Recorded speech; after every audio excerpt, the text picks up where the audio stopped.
అట్లాగే స్లోపింగ్లు చాలా ఎక్కువ ఉంది. ఒకసారి మీరు అలా చూసినట్లయితే ఆ స్లోపింగ్ చూడండి ఎంత ఎక్కువ ఉందో.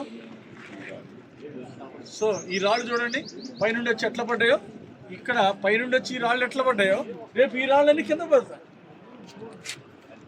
ఆ స్లోపింగ్ ఇంజనీర్లు చెప్పినట్టు ఏదైతే మాస్టర్ ప్లాన్ ఇచ్చారో దాని ప్రకారం చేయలే.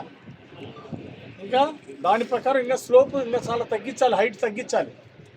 అలా తగ్గించకుండా అడ్డదిడ్డంగా చేసుకొని పోయారు. ఇప్పుడు మళ్ళీ ఇంజనీర్ సలహా మళ్ళీ మాస్టర్ ప్లాన్ మళ్ళీ తయారు చేపించి మళ్ళీ ఎక్కడెక్కడ హైట్స్ ఉన్నాయో మొత్తం తగ్గించాలి. ఇంకా ఘాట్ రోడ్ నిర్మాణం పూర్తవడానికి చేయాల్సిన పనులు చాలా ఉన్నాయి.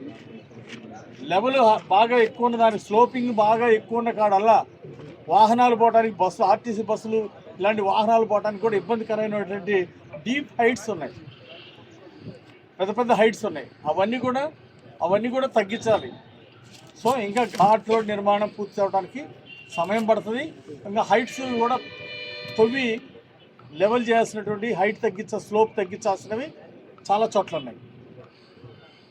పైన 2 కొండల మధ్య డీప్ కట్ దగ్గర కూడా ఇప్పుడు రాళ్ళు అడ్డంబడి పోవడానికి ఇబ్బందికరంగా ఉంది. 2 కొండల మధ్య కూడా అక్కడ ఇంకా చాలా హైట్ తగ్గించాలి. రేపు వర్షం వస్తే ఇవన్నీ జారి పడితే రోడ్ల మీద పడ్డా, ప్రజల మీద పడ్డా, వాహనాల మీద పడ్డా ఎంత ప్రమాదం. ఖర్చు తగ్గించుకుందాం, ఆదాయం పెంచుకుందాం అని చెప్పేసి బొల్లా బ్రహ్మనాయుడు కాంట్రాక్టర్ అవతారం ఎత్తినందువలన ఇలాంటి అపశృతులు జరిగినాయి.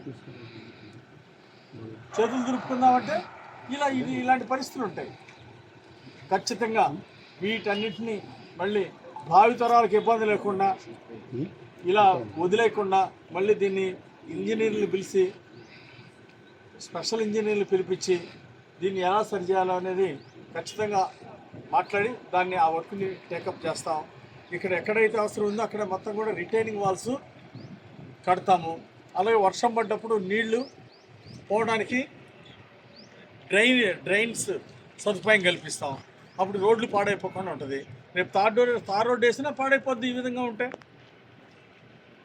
ఇక్కడ సీసీ డ్రైన్లు నిర్మాణం కూడా చేపట్టాల్సిన అవసరం ఉంది. కనీసం తక్కువ ఖర్చుతో కచ్చా డ్రైన్స్ ఏర్పాటు చేసినా కానీ ఈరోజు ఈ రోడ్డు అన్ని పాడైపోయాయి కాదు.